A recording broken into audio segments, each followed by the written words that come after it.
Olá, dia 29 de agosto é o dia do fumo e hoje nós vamos conversar com um médico oncologista para falar um pouco aí sobre os tratamentos que existem para os tipos de câncer, principalmente o de pulmão provocado pelo cigarro e também um pouco de uma dúvida que volta e meia surge principalmente nessa época. O fumante passivo tem risco de sofrer câncer? Bom, o nosso convidado é o Dr. Eduardo Dick, que é médico oncologista. Ele é lá do Hospital Geral, do ITC do Hospital Geral e também da Oncomed. Obrigada pela sua presença, por ter aceito o nosso convite. Obrigado pelo convite. Bom, vamos já falar dessa questão do fumante passivo, que volta e meia, a gente estava conversando um pouquinho antes de gravar aqui, né, gente? Mas volta e meia a gente volta a escutar essa questão. O fumante passivo, ele tem risco de ter um câncer por causa daquela fumaça que ele respira, às vezes até de um ente querido, né? Sim, sim. Isso é verdade, Liz. O tabagista passivo, aquele que tem o convívio domiciliar com alguém que fuma, isso é um dado tradicional na medicina. Ele está associado a risco aumentado de câncer de pulmão, né?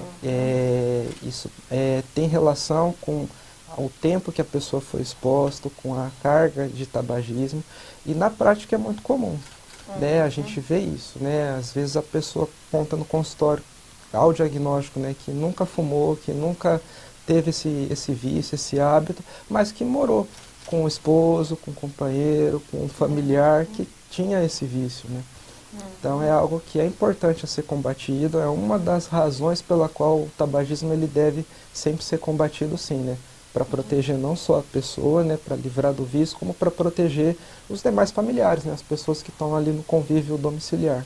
A gente ouve bastante falar do câncer de pulmão como, né, talvez o principal aí provocado pelo cigarro. É esse o principal mesmo? Tem outros tipos de câncer também que o cigarro pode provocar? Sim, sim, sim. Não é só o câncer de pulmão, não.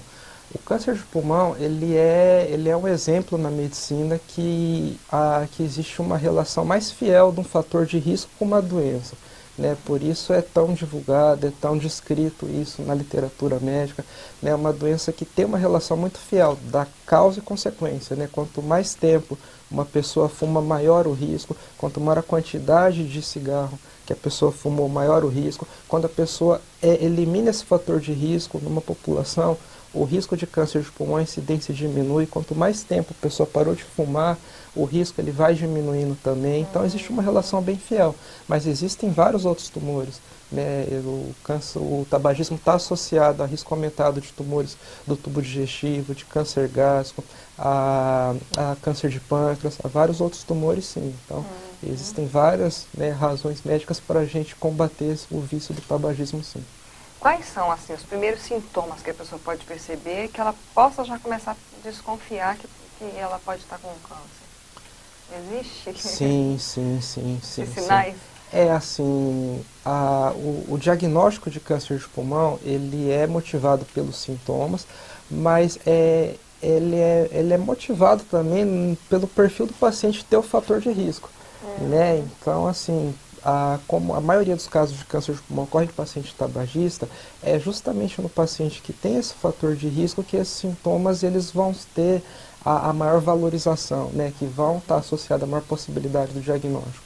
Então, os sintomas que a gente tem que estar atento é com falta de ar, o aumento de falta de ar que o paciente já tinha ali durante muito tempo, cronicamente, é a tosse, que passou várias semanas e não melhora, é o sangramento na tosse, é um sintoma que chama bastante atenção e bastante preocupação no paciente tabagista, é a perda de peso, né, não intencional, não esperada, é às vezes o surgimento, infelizmente ali no caso de doença mais avançada, de sinais de lesões em outros órgãos, como por exemplo quando surgem gânglios, ínguas, linfonodos, né, no pescoço, na axila, aqui na região ali próxima da fossa supraclavicular. Então são todos sintomas que devem ser investigados, abordados. O paciente deve procurar o serviço médico para ser feita a avaliação e a conduta médica adequada. Como é que está hoje o tratamento desses casos já diagnosticados de câncer? Tem alguma novidade na medicina? Como é que está sendo? Sim. Excelente pergunta. O tratamento ele mudou muito. Infelizmente, o tumor de pulmão é uma doença que tem os números de resultado, infelizmente, mais difíceis, né? São os números mais duros na oncologia, né? Não só no Brasil, em qualquer lugar do mundo. mas graças à inovação dos tratamentos disponíveis, a gente consegue hoje ter um resultado em termos de chance de cura quando descoberto precoce maior do que era antes. A gente consegue hoje ter resultado melhor em termos de controle da doença, em termos de melhora do prognóstico, de sobrevida nos casos mais avançados. E assim, em cada uma das áreas houve avanço, né? Então, para os casos mais precoces, houve um avanço principal na oncologia, que é o respaldo de que no paciente de alto risco, o exame de tomografia feito como exame de screening preventivo, ele consegue ter respaldo de detectar a doença mais precoce e com isso oferecer a possibilidade de um tratamento cirúrgico ou curativo mais cedo do que quando se esperar o surgimento de sintomas. A novidade é que hoje existe respaldo científico, de que no paciente de alto risco, né, que é ou com história familiar, né, em paciente de primeiro grau ou com alta carga de tabagismo, esse exame, quando incluído no exame de screening preventivo, ele consegue detectar a doença cedo, precoce, e isso influencia no número do resultado da cura. E no restante dos outros tratamentos, houve sim vários avanços, né? Houve avanço nas técnicas de medicações disponíveis para tratamento da doença, houve avanço nas técnicas de tratamento de radioterapia, com alta possibilidade de controle da doença e menos efeitos colaterais que a gente tinha antes. E da parte das medicações, a principal inovação que houve foi o surgimento do conhecimento de que nem todo câncer de pulmão é igual, né? Hoje em dia existem subtipos de tumores de pulmão com pesquisas de mutações que são feitas, e hoje isso é feito na prática clínica, para diferenciar que uma pessoa tem um tipo de pulmão, outra tem um outro tipo, com uma outra mutação, para a qual existe uma terapia específica. Só se usa naquele tipo, que não se usa nos outros tipos. E quando a gente descobre essa situação, que o paciente tem esse subtipo, aquela terapia ela tem uma possibilidade muito maior de trazer resposta para melhorar os sintomas, de poder controlar a doença por muito mais tempo, de poder mudar o prognóstico daquela situação. Né? De modo que hoje, quando a gente faz esse tipo de análise, a gente consegue identificar essas situações, a gente consegue ter uma situação que a gente não via, ou que era muito comum ver, que eram pacientes com tempo muito prolongado de doença, mas que estão bem, estão com qualidade de vida boa, que estão com qualidade de vida preservada, que estão com a vida útil preservada, que estão trabalhando, que estão estudando, que estão viajando, se divertindo, uma sobrevida maior do que o que era antes. Então, graças a Deus, isso a gente hoje consegue, né? Então, esse é o avanço, né? É a personalização da oncologia, né? A personalização da medicina, mostrando que nem todo tipo é igual e que naquele tipo específico a gente consegue ter um tratamento com muito maior possibilidade de resultado, né? E controle. É muito grande, assim, por parte, por exemplo, dos fumantes, a resistência de buscar esse diagnóstico, de fazer um acompanhamento, e esse risco de haver aí uma piora desse câncer, até metástase, Sim, sim, a resistência do paciente, né? É o receio, né? É um receio de um estigma da doença, né? Isso é até natural, mas isso, a informação é o melhor caminho, né? O fortalecimento da relação médico-paciente ajuda muito. Né? E não só da relação médico-paciente, né? De toda a equipe multidisciplinar que acolhe o doente, né? Para mostrar que o diagnóstico mais cedo, né? Ou seja, que ele valorize os sintomas dele, que ele busque o atendimento médico, isso pode implicar em uma chance de diagnóstico mais cedo, em mostrar que ele pode ter um tratamento que pode dar um resultado melhor, né, por estar descoberto mais precoce a doença.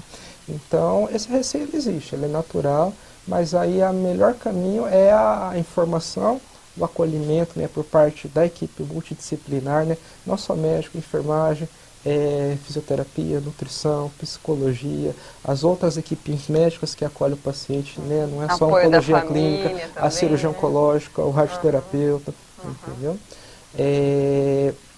E o amparo também da família, né? O amparo junto com a família, mostrando que ele pode tendo o diagnóstico mais cedo, ele pode conseguir ali a melhor chance de resultado, né? Bom, a gente, de tudo que a gente já ouviu aqui, da sua explicação, é claro que o melhor caminho, quem fuma, é parar de fumar. Mas e agora uma outra situação, né? Como parar de fumar? Tem muita gente eu conheço gente, meus pais foram fumantes. Acho que a geração dos nossos pais, né? Quem está aí na fase dos 40 e poucos, naquela época era chique, era charmoso, era aceitável, né? Era social, você numa roda fumar. Sim. E os meus pais conseguiram parar facilmente, mas eu também conheço gente que relata que tem uma dificuldade muito grande, que não consegue, que qualquer situação que fica nervoso, né? Ou sei lá, ou vai beber uma cervejinha, pede o cigarro, o café pede o cigarro. Como é que a pessoa pode fazer para parar? Tem tratamento eficiente, eficaz para conseguir parar? Claro, excelente pergunta. A gente sabe que não é fácil, né? Isso é uma informação que qualquer um da gente sabe, mas é um vício que deve ser combatido sempre, né? A informação é bem clássica de que ele deve ser combatido e tem tratamento, né? O tratamento antitabagismo é um tratamento médico, qualquer médico ele está habilitado para fazer esse tratamento. Normalmente, como o tabagismo está associado a doenças respiratórias, os colegas médicos da pneumologia têm uma vasta experiência com esse tipo de tratamento. E ele é um tratamento que também, como o tratamento do câncer, ele é multidisciplinar. Ele envolve a avaliação médica, a avaliação de equipe multidisciplinar com psicólogo, com nutricionista. E hoje em dia existem várias medicações que podem ajudar muito o paciente a parar de fumar. Né? Existem adesivos de nicotina, existem medicações antidepressivas que agem na compulsão, né? Na compulsão pelo vício do cigarro, né? Como qualquer outro vício, né?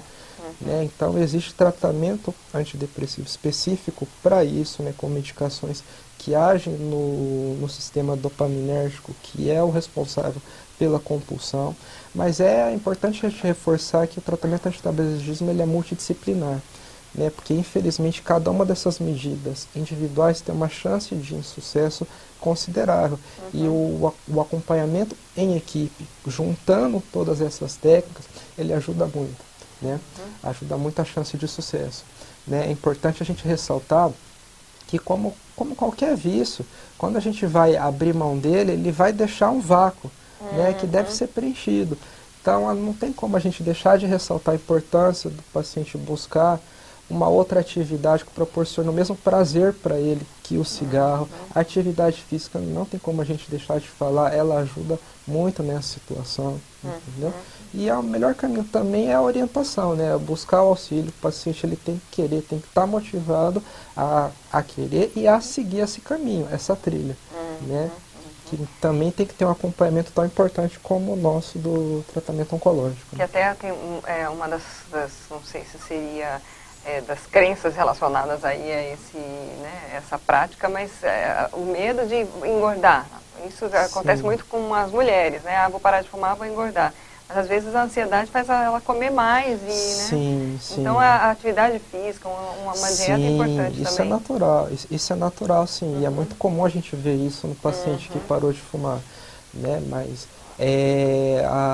isso também é acompanhado de um tratamento antitabagismo, controle da ansiedade, controle dos outros sintomas associados. Bom, faltou alguma coisa que a gente não abordou aqui, que o senhor gostaria de abordar? Eu acho que é importante a gente motivar que há sempre uma esperança, né? Graças a Deus, hoje em dia a gente tem disponíveis terapias mais eficazes, terapias melhores, terapias que trazem muito mais conforto, qualidade de vida para o paciente, que trazem menos efeitos colaterais, trazem possibilidade de uma qualidade de vida, de uma vida maior com qualidade de vida melhor para o paciente. E o fortalecimento da relação médico-paciente hoje em dia ele é muito importante. Né? A gente sabe que é um caminho duro para quem tem esse tratamento, mas é um caminho que hoje a gente consegue proporcionar com uma qualidade de vida, esperança de cura, algumas vezes, de um resultado muito melhor que antes. Né? Tá bom, muito obrigada pelas suas informações, todas as suas orientações aqui para a gente. Obrigado, eu que agradeço. Nós conversamos hoje com o médico Eduardo Dick. Ele é oncologista, atua lá no Instituto ITC? Instituto de Tumores de Cuiabá, do Hospital Geral, né? E também na Oncomed. E trouxe aí pra gente informações importantes, fundamentais para principalmente as pessoas que fumam, né, que estão aí nos grupos de risco, os fumantes passivos também, para se evitar que aconteça aí o caso de câncer provocado pelo cigarro. Orientações importantes e também, principalmente, prevenção, existe tratamento. Então, tem tanta coisa, gente, eu convido você a pegar essa entrevista aqui e mandar para o seu grupo, mandar para o WhatsApp, mandar para as pessoas que você sabe que são fumantes, que às vezes também não conseguem ou não tentaram, né, deixar esse vício. Fica essa dica para você. A entrevista ela fica disponível na íntegra no site rdtv.com.br, no site RD News, lá no destaque do RDTV, e também no nosso canal do YouTube. Vá lá, curta e compartilhe. Obrigada, até a próxima.